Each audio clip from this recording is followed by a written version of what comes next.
jawab dan menanggapi, kami persilahkan untuk calon gubernur nomor urut 3, Bapak Pramono Anung bertanya kepada pasangan calon nomor urut 2, Bapak Ridwan Kamil dan Bapak Suswono. Waktu Anda 1 menit, silahkan. Kang Emil, Pak Suswono yang saya hormati, pertanyaan saya sederhana seperti ketika Kang Emil tanya saya tadi. Pengalaman Kang Emil sebagai gubernur dan juga sebagai wali kota di Bandung, dan saya yakin bisa hal yang sama juga diterapkan di Jakarta kalau terpilih. Untuk itu pertanyaan saya sederhana, bagaimana Kang Emil dalam konteks untuk SDM transformasi menjadi kota global kepada kelompok disabilitas? Karena perbedaan Jakarta dan Bandung relatif hampir sama. Bagaimana cara menangani dan kenapa itu dilakukan? Untuk itu kami mohon jawaban. Terima kasih. Baik, waktunya masih ada Bapak? Terima kasih. Cukup?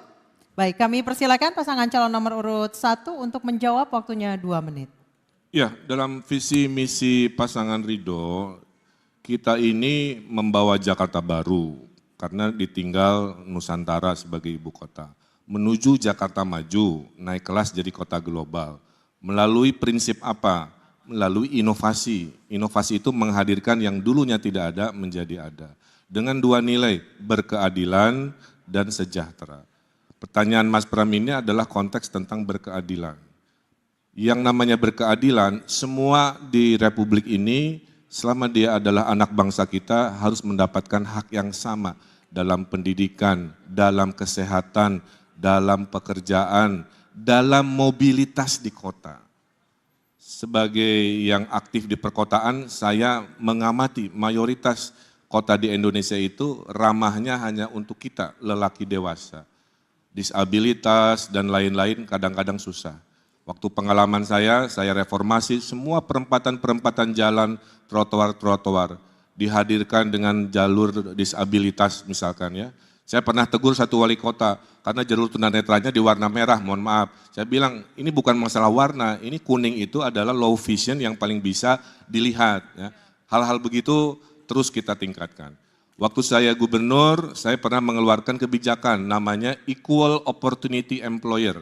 Jadi artinya semua kantor di Jakarta insya Allah wajib menandatangani kontrak bahwa mereka adalah perusahaan yang akan mempekerjakan siapapun tanpa memandang apakah dia disabilitas atau tidak selama disabilitas itu bisa.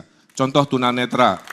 Dia bisa kita pekerjakan di data center, ya di call center, kan tidak perlu visual, cukup suara. Jadi berkeadilan dalam pendidikan, kesehatan, pekerjaan, insya Allah hadir 5 tahun lebih cepat di Jakarta.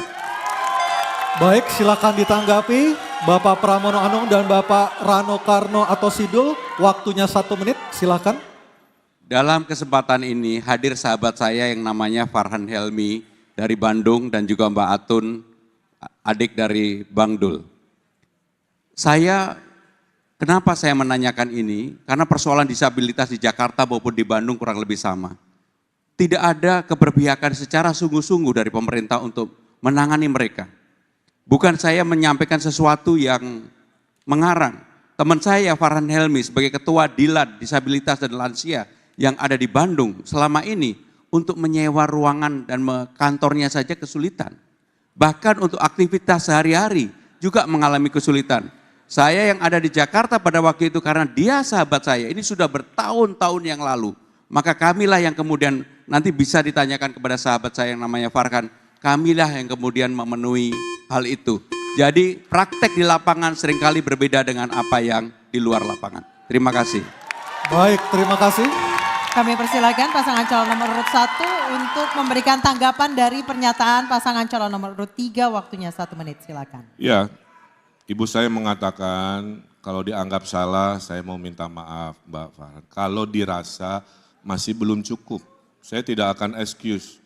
Cuman kalau mau adil Mas Pram, perubahan sebelum saya menjabat pemimpin dengan setelah saya menjabat pemimpin, perubahannya itu banyak. Mungkin tidak 100% ya. Mungkin tidak bisa 100%, nobody perfect juga kan. Tapi kalau ditanya dengan angka, saya bisa membuktikan betapa perubahan-perubahan untuk golongan disabilitas itu sangat signifikan. Tapi mungkin belum menyentuh 100%.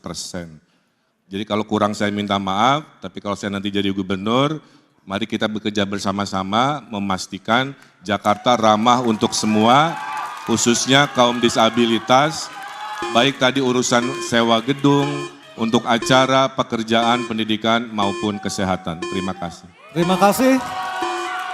Dan mohon tenang. Kami persilakan.